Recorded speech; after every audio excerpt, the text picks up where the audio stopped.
Students, how are you all? I hope you all are fine. I am Sharandeep Kaur and today we are going to continue our chapter of chemistry, chemical equilibrium. हाँ जी बेटा, आज हम start करते हैं हमारे 2 marks question से। ठीक है, 2 मार्क्स वाले क्वेश्चन आंसर कंटिन्यू करते हैं। तो क्या है 2 मार्क्स वाले क्वेश्चन इक्विलिब्रियम चैप्टर के? चलो फर्स्ट क्वेश्चन देखते हैं क्या है। Mention the general characteristics of equilibria involving physical processes. हमने क्या करना है कि किसी भी फिजिकल प्रोसेसेस में केमिकल इक्विलिब्रियम को शो करना है, उसकी कंडीशंस बतानी है। ठीक है, सबसे पहले हम बात करते हैं सॉलिड लिक्विड इक्विलिब्रियम की। जैसे मान लो हम एग्जांपल ले लेते हैं आइस एंड लिक्विड वाटर की। ठीक है, आइस एंड लिक्विड वाटर के बीच में इक्विलिब्रियम है, इसकी एग्जांपल लेके चलते हैं।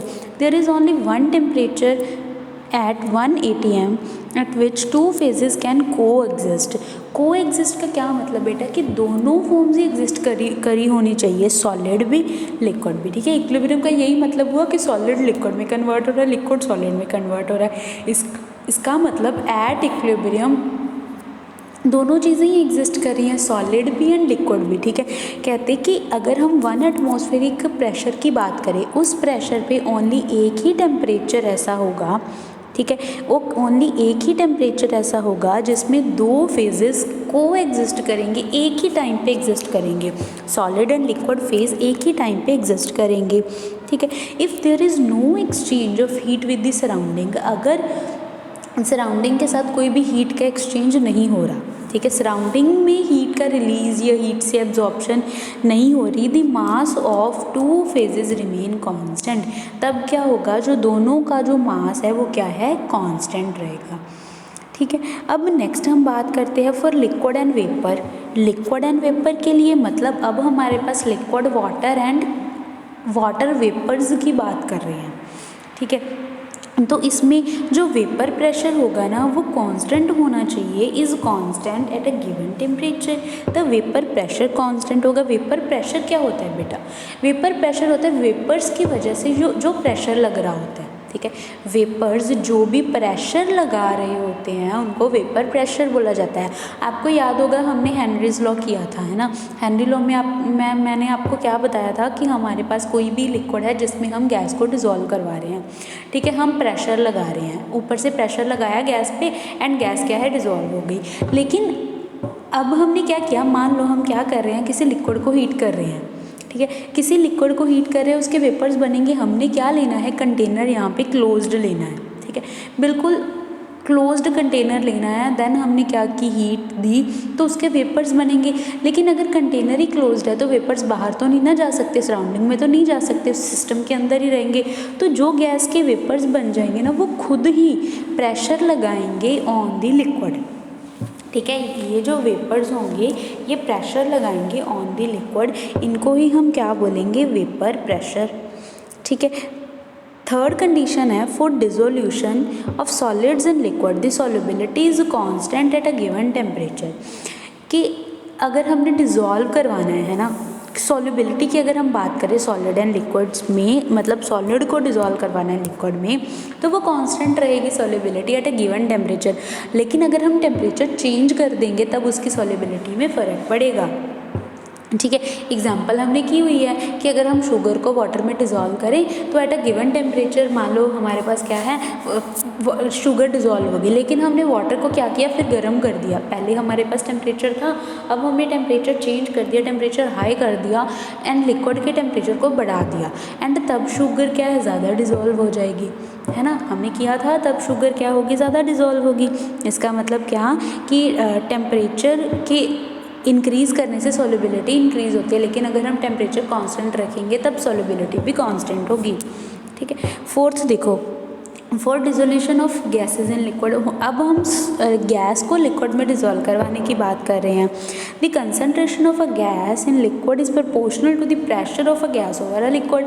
तब कितनी कंसनट्रेशन, कितनी गैस डिज़ोल्व होगी वो किस पे डिपेंड करेगी, प्रेशर पे। मतलब अगर हमने सॉलिड को लिक्विड में डिज़ोल्व करवाना है तब टेम्परेचर पे, लेकिन जब हमने गैस को डिज़ोल्व करवाना है तब प्रेशर पे। अगर हम प्रेशर को बढ़ा रहे हैं, है ना, प्रेशर इंक्रीज़ कर रहे हैं, इसके साथ क्या होगा, डिसोल्यूशन पे फ़र्क पड़ेगा, सॉल्युबिलिटी भी इंक्रीज़ करेगी।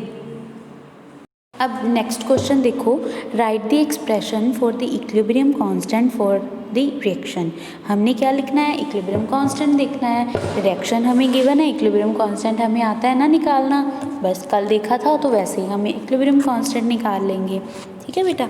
देन है when the total number of moles of products and reactants are equal, K has no unit, give reason.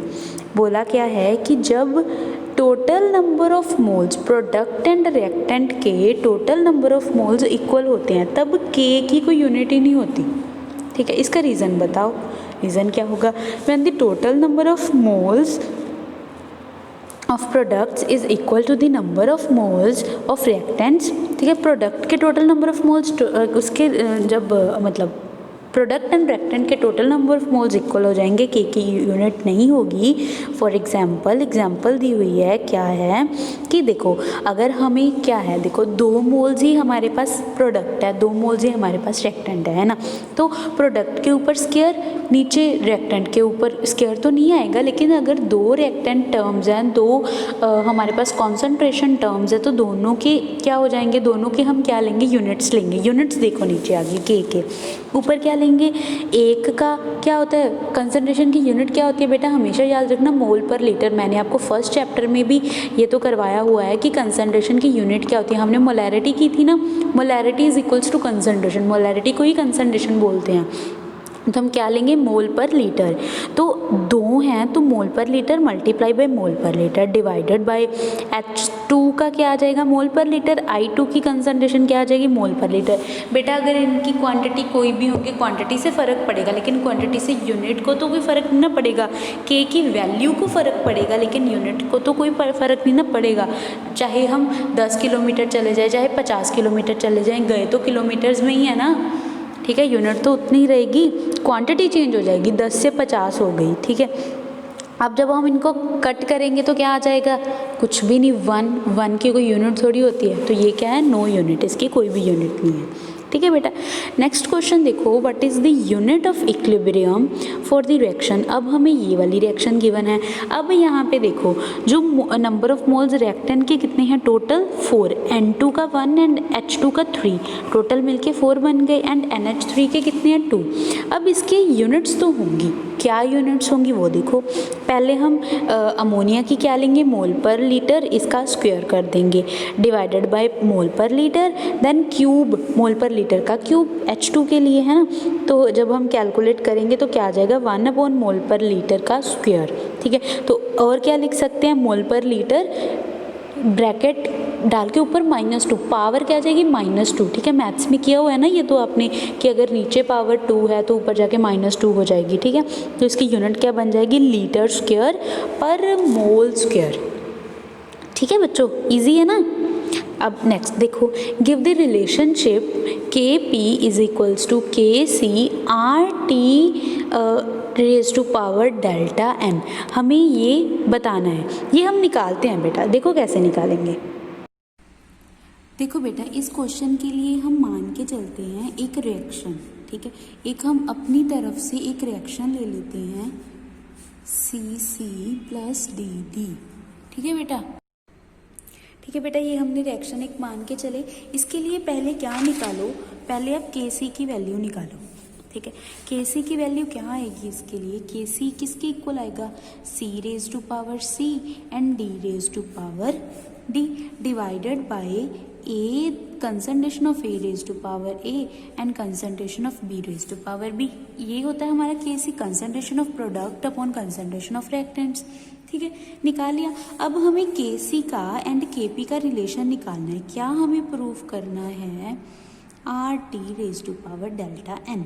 ठीक है, हमें ये निकालना है। तो हमने Kc तो ले लिया, एक बार हम Kp भी लेके चलते हैं। Kp किसके इक्वल आएगा, ठीक है, Kp किसके इक्वल होता है बेटा, कुछ नहीं होता, ये C है कंसंट्रेशन, P है प्रेशर। तो हम यहाँ पे कंसंट्रेशन ऑफ C लिया ना हमने, यहाँ पे मतलब हम क्या लेंगे, प्रेशर ऑफ C। प्रेशर लग रहा है C पे raised⁻C, प्रेशर लग रहा है D पे raised⁻D, प्रेशर लग रहा है A पे raised⁻A, प्रेशर लग रहा है B पे raised⁻B। ठीक है, ये हमारे पास Kp की वैल्यू आ जाएगी। अब हम ये मान के चलते हैं प्रेशर कब लगता है, जब क्या हो, गैस हो। ठीक है। हम ये मान के चलते हैं कि जो गैस है वो क्या है, आइडियल गैस है। ठीक है, जब गैस क्या होगी, आइडियल गैस होगी, तब हम एक इक्वेशन लेके चलते हैं PV is equals to nRT। ये होती है बेटा आइडियल गैस की इक्वेशन। ठीक है, PV is equals to nRT। हमने 5th चैप्टर अभी करना है ना, उसमें आएगा ये सारा। PV is equals to nRT ideal gas की इक्वेशन होती है। ठीक है, एक बार आप ये ध्यान में रख लो, जब हम 5th चैप्टर करवाएंगे तब आपको पता चल जाएगा आइडियल गैस होती क्या है। ठीक है, अब PV is equals to nRT ideal gas की इक्वेशन है। हम ये मान के चलते हैं कि गैस क्या है, आइडियल गैस है, तो PV किसके इक्वल आ जाएगा, nRT के। ठीक है, यहाँ से हम प्रेशर की वैल्यू निकालते हैं, किसके इक्वल आएगी, N/V/RT। एंड N/V क्या होता है बता सकते हो, ये होता है कॉन्सेंट्रेशन। क्यों, N/V क्या हुआ, N क्या होता है यहाँ पे बेटा, नंबर ऑफ मोल्स। ठीक है, V क्या होता है, वॉल्यूम। ठीक है, एंड आपको मोलैरिटी पता है किसके इक्वल होती है, पता है ना, number of moles of solute divided by volume of solution in litre. Volume of solution in litre होता है। ठीक है, मतलब यहाँ पे N/V आ गया ना, ये क्या है, मोलैरिटी। मोलैरिटी को हम और क्या बोलते हैं, कॉन्सेंट्रेशन, है ना, अभी बताया। मोलैरिटी को ही तो हम कॉन्सेंट्रेशन बोलेंगे। ठीक है, तो हम इसको ऐसे लिख सकते हैं, P is equals to CRT। C यहाँ पे कॉन्सेंट्रेशन है। ठीक है, CRT, P is equals to CRT, concentration आ गया। अब देखो ये कॉन्सेंट्रेशन आ गया है ना, अब मान लो यहाँ पे कुछ भी नहीं है, अगर हम क्या लें, PA लें, है ना, PA लें, प्रेशर ऑफ A लें, तो क्या होगा, concentration of A multiply by RT। And R and T दोनों कांस्टेंट होते हैं। R तो गैस कांस्टेंट होता है एंड T होता है टेम्परेचर। ठीक है, ये दोनों कांस्टेंट होते हैं, तो यहाँ पे हमने ये दोनों चीज़ें कांस्टेंट लेके चले हैं। तो PA इसके इक्वल आ गया, PB किसके इक्वल आ जाएगा, यहाँ पे B, PC यहाँ पे C, PD यहाँ पे D। तो KP में हम वैल्यूज इसकी पुट कर देते हैं। ठीक है, तो KP किसके इक्वल आ जाएगा, ध्यान से देखो, KP किसके इक्वल आ जाएगा बेटा, पहले है PC किसके इक्वल आएगा, फिर concentration of CRT raise to the power C, है ना, फिर क्या आ जाएगा, concentration of DRT raise to the power D divided by concentration of ART raise to the power A, concentration of BRT raise to the power B। इसको solve करो, solve करोगे तो क्या आएगा, concentration of C raise to the power C, concentration of D raise to the power D, concentration of A raise to the power A, concentration of B raise to the power B। पहले ये सारी concentration terms क्या है, अलग लिख लो। फिर क्या बच गया, RT की पावर C एंड RT की power D divided bye RT की पावर A, RT की पावर B। ये हमारे पास आ गया। इसके बाद आप क्या करोगे बेटा, कि इसको तो ऐसे, इसको हम क्या लिख सकते हैं, KC लिख सकते हैं, तो KP is equals to KC, है ना। बाद में आ गया RT। अब RT की पावर देखो, RT C दोनों बेस सेम है, तो पावर्स क्या हो जाएंगी, ऐड, तो क्या आ जाएगा, C प्लस D, है ना, डिवाइडेड बाय बेस सेम है तो powers add, RT raise to power A by B। इसको हम और कैसे लिख सकते हैं, KC RT C plus D minus A plus B लिख सकते हो ऐसे आप, C plus D minus A plus B लिख सकते हो ना। इसको ऊपर लेके जाएंगे तो ये नेगेटिव पावर्स हो जाएंगी, इससे माइनस कर दिया। ठीक है, तो इस सारी चीज को क्या बोलेंगे, डेल्टा N। तो KP किसके इक्वल आ जाएगा, KC RT raise to power delta N। आ गया हमारा आंसर। ठीक है, ये हमने प्रूव करना था, हेंस प्रूव्ड, प्रूव हमने कर दिया। क्लियर है बच्चों। नेक्स्ट क्वेश्चन देखो बेटा, नेक्स्ट क्वेश्चन में क्या बताया है कि KC की वैल्यू हमें गिवन है, एक रिएक्शन है, ठीक है, 2A से B प्लस C क्या है, प्रोडक्ट बन रहे हैं, ठीक है, उसकी हमें KC की वैल्यू गिवन है। ठीक है, at a given temperature given time, किसी गिवन टाइम के लिए concentration of A is equals to concentration of B is equals to concentration of C, कि A B C तीनों की कंसंट्रेशन सेम है एंड तीनों की कंसंट्रेशन की वैल्यू हमें दी हुई है कि कितनी कंसंट्रेशन होगी जब तीनों की कंसंट्रेशन सेम होगी। ठीक है, in which direction the reaction will proceed. अब हमें ये पता करना है कि रिएक्शन फॉरवर्ड डायरेक्शन में जाएगी या बैकवर्ड डायरेक्शन में जाएगी। ठीक है। तो ये हमें पता करना है, तो हम कैसे पता करेंगे, हम क्यूसी की वैल्यू निकालेंगे। हमें पता है अगर क्यूसी की वैल्यू है ना, क्यूसी की वैल्यू ज़्यादा हो केसी की वैल्यू से तो रिएक्शन बैकवर्ड होती है, अगर केसी की वैल्यू ज़्यादा होती है क्यूसी की वैल्यू से तो रिएक्शन फॉरवर्ड होती है। ठीक है, तो हमने यही पता करना है कि क्यूसी की वैल्यू केसी की वैल्यू से ज़्यादा है या कम है। ठीक है, अब हमें पता है, हम पहले क्यूसी का फॉर्मूला लिख लेंगे, केसी का फॉर्मूला भी लिखा था, क्या होता है प्रोडक्ट अपॉन रिएक्टेंट, वही लिख देंगे। फॉर्मूला लिखा, उसमें वैल्यूज़ पुट की, वैल्यूज़ पुट करके हमारा आंसर 1 आ गया, क्यूसी की वैल्यू हमारी 1 आ गई। तो क्यूसी की वैल्यू तो 1 है, केसी की वैल्यू क्या है 2 मल्टीप्लाई बाई 10⁻³ इसका क्या मतलब है कि 2 डिवाइडेड बाई 1000 है। ठीक है, तो 0.002 वैल्यू आएगी, तो 1 से तो कम ही होगी ना, तो केसी यहाँ क्यूसी से कम है। ठीक है, इसीलिए रिएक्शन क्या होगी, बैकवर्ड होगी या रिवर्स डायरेक्शन में होगी। ठीक है, नेक्स्ट क्वेश्चन देखो, right the equilibrium constant expression for each of the following reaction. ठीक है, नीचे कुछ रिएक्शंस दी हुई हैं, उनकी सारी रिएक्शंस की हमने क्या निकालनी है, इक्विलिब्रियम कांस्टेंट का एक्सप्रेशन लिखना है। In each case indicate which of the reaction is homogeneous और हेट्रोजीनियस, ये भी बताना है कि कौन सी रिएक्शन होमोजीनियस है एंड कौन सी रिएक्शन हेट्रोजीनियस है। फर्स्ट रिएक्शन देखो, आप वो तो निकाल ही लोगे ना बेटा सभी का, है ना, इक्विलिब्रियम कांस्टेंट तो हम सभी का निकाल लेंगे, वो निकाल लेना। ठीक है, इक्विलिब्रियम कांस्टेंट की वैल्यू सभी की हमने निकालनी है, वो हम निकाल लेंगे सारी रिएक्शंस की। ठीक है, इसके बाद देखो बेटा हमारे पास क्या आएगा, पहले ही हमने ये बतानी है होमोजीनियस कौन सी है, हेट्रोजीनियस कौन सी है। देखो फर्स्ट रिएक्शंस में क्या हो रहा है, सभी गैसेज हैं, सेकंड में भी सभी गैसेज है, रिएक्टेंट एंड प्रोडक्ट, इसका मतलब ये होमोजीनियस है। लेकिन थर्ड एंड फोर्थ में solid and gas and gas and liquid आ गया, तो इसी वजह से ये क्या हो जाएंगे बेटा, हेट्रोजीनियस। ठीक है, जिसमें सारी चीज़ें एक ही तरह की, रेक्टेंट एंड प्रोडक्ट सभी एक जैसे है, वो होमोजीनियस होता है, जिसमें अलग अलग हो वो हेट्रोजीनियस होता है। ठीक है, नेक्स्ट क्वेश्चन देखो, the dissociation of HI is independent of pressure. HI का जो डिसोसिएशन है वो टेम्परेचर पे डिपेंड नहीं, प्रेशर पे डिपेंड नहीं करता। ठीक है, while dissociation of PCl5 depends upon pressure applied. Why, ऐसा क्यों है कि PCl का तो डिपेंड कर रहा है लेकिन HI का डिपेंड नहीं कर रहा। देखो HI कैसे बनता है, H2+O2 से, वो रिएक्शन निकली। PCl5 कैसे बन रहा है, PCl3+Cl2 से। ठीक है, तो यहाँ पे देखो x हम क्या लेंगे, डिग्री ऑफ डिसोसिएशन। ठीक है, डिग्री ऑफ डिसोसिएशन लेंगे, Kc की वैल्यूज़ लिखी हुई हैं, है ना, x² 1 - x² 4 इंटू, है ना, ऐसे ही हम क्या ले लेंगे, Kc की वैल्यू ले लेंगे फॉर PCl5। ठीक है, अब यहाँ पे देखो, since Kc for HI does not have volume term, देखो अगर हम इनमें देखें तो Kc में तो वॉल्यूम टर्म है ना, अगर PCl5 की बात करें तो उस पर वॉल्यूम की बात की हुई है, लेकिन HI में वॉल्यूम की बात नहीं की हुई, है ना। तो अगर वॉल्यूम की बात उन्होंने नहीं की तो HI है वो वॉल्यूम पे डिपेंड नहीं करता। ठीक है, इसलिए वो प्रेशर से इंडिपेंडेंट है, लेकिन PCl5 वॉल्यूम पे डिपेंड करता है, इसीलिए उसमें प्रेशर भी क्या होगा बेटा, डिपेंड करेगा, मतलब वॉल्यूम पे।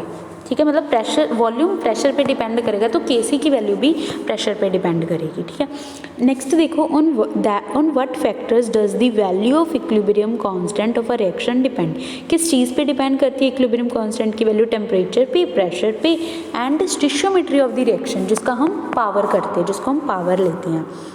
Next, why the addition of inert gas does not change the equilibrium, अगर हम इनर्ट गैस डालेंगे तो इसे इक्विलिब्रियम की पोजीशन पे चेंज क्यों नहीं आता, क्योंकि बेटा इनर्ट गैस रिएक्ट तो करेगी नहीं, है ना। It is because of the addition of an inert gas at constant volume does not change the partial pressure, ये उसकी प्रेशर में कोई चेंज नहीं करेगी, या फिर कंसनट्रेशन में कोई चेंज नहीं आएगा, अगर कंसनट्रेशन में चेंज नहीं आया तो इक्विलिब्रियम में कोई चेंज नहीं आया।